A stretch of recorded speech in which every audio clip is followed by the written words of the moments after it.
Hello दोस्तों, स्वागत है आप सभी का आज के इस नए वीडियो में। दोस्तों, इस वीडियो में हम लोग बात करने वाले हैं क्लास 9th के मैथ का जो चैप्टर है, पहला संख्या पद्धति। ठीक है, देखिए इस चैप्टर से ये वाला जो प्रश्न है कि संख्या रेखा पर प्रदर्शित कीजिए। ठीक है, इस रूट में 5.26 को संख्या रेखा पर प्रदर्शित करने वाला जो प्रश्न है ना, ये हमेशा आपसे पूछेगा जरूर। ठीक है, ये बात तो कन्फर्म है।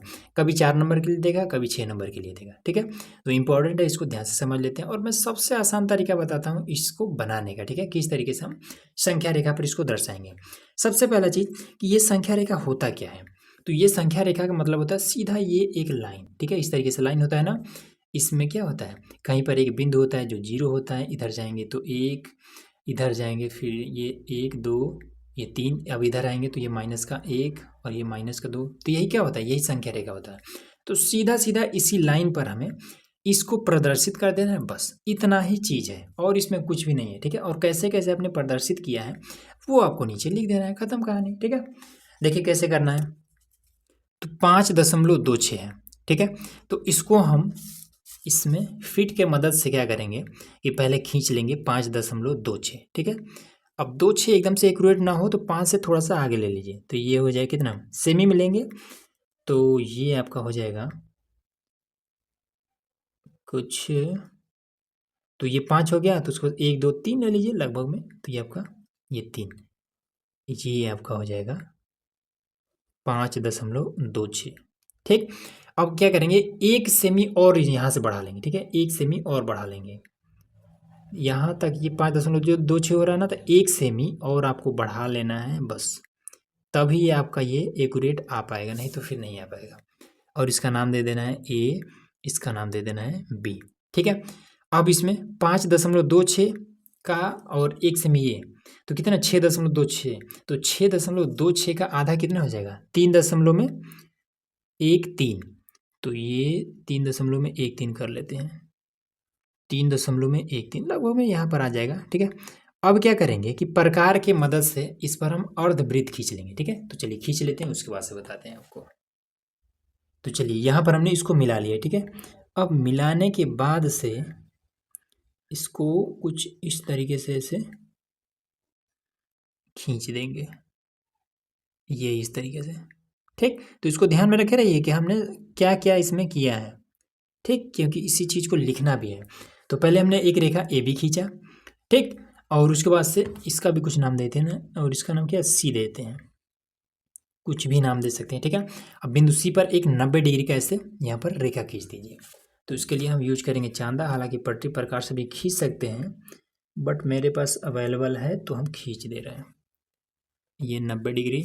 अब इसको मिला देते हैं, तो जब मिलाएंगे तो ये यहाँ जा कर के मिलेगा। ठीक है, यहाँ पर जा कर के मिला ये, तो जब यहाँ पर जा कर के मिला है, इसका भी कुछ नाम देते हैं, इसका नाम हम डी देते हैं। अब यहाँ से और यहाँ तक ये जो दूरी है, यही है आपका रूट में 5.26। अब इसको हमें क्या करना है, हमें इस संख्या रेखा पर दर्शाना है। तो या तो आप इसको इधर लेके चले जाइए या फिर आप इसको इधर लेके चले आइए, किधर भी कर सकते हैं, कोनो दिक्कत नहीं है। ठीक है, तो पहले इसको लाएंगे कैसे, तो इस तरीके से प्रकार रखिए। ठीक, प्रकार रखने के बाद से अब इस दूरी को इसमें भर लीजिए। तो यहाँ पर हमने इस दूरी को ऐसे भर लिया है। अब भरने के बाद से क्या करेंगे कि सिंपल इसको ऐसे खींच देंगे। ठीक है, खींच देंगे। अब यहाँ पर हमें एक बिंदु मिल जाएगा, इसका नाम हम ई दे देते हैं। ठीक, तो ई से और सी तक की जो दूरी है, यही है आपका कितना, ई से सी तक की जो दूरी है, यही है आपका रूट में 5.26, यही है। ठीक, बस आपका क्लियर हो गया, इतना ही काम आपको करना होता है। अब इसके बाद से, अब देखिए इतना अगर आप करके छोड़ देते हैं फिर हो सकता है कि नंबर कट जाए, लेकिन अब इसमें कुछ चरण लिख दीजिए। ठीक है, कि किस तरीके से आपने बनाया है वो बात यहाँ पर लिख दीजिए बस। तो यहाँ पर हम लिख देते हैं चरण। चरण, तो पहले हमने क्या किया है, नंबर 1, एक रेखा, एक रेखा ए बी खींचा। ठीक, दूसरा में 5.26 सेमी पर एक बिंदु, हमारा क्या है सी है ना, एक बिंदु सी लिया और उस पर एक, हमने 90 डिग्री खींचा है ना, तो इसी को बोलते हैं लंब। एक लंब खींचा, एक लंब खींचा, ठीक। उसके बाद से सी और डी लंब खींचा, और उसके बाद से फिर इसमें क्या हमने क्या किया है, ये ए बी पर एक अर्धवृत्त खींचा। ये तो पहले ही लिखना चाहिए था, चलिए कोई दिक्कत नहीं है।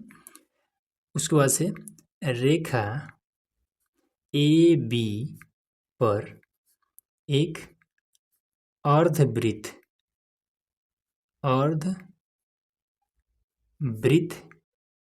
खींचा, एक अर्धवृत्त खींचा, ठीक है, अर्धवृत्त खींचा। उसके बाद से डी ई एक चाप लगाया, 4 नंबर में डी ई एक चाप लगाया, जिससे ई सी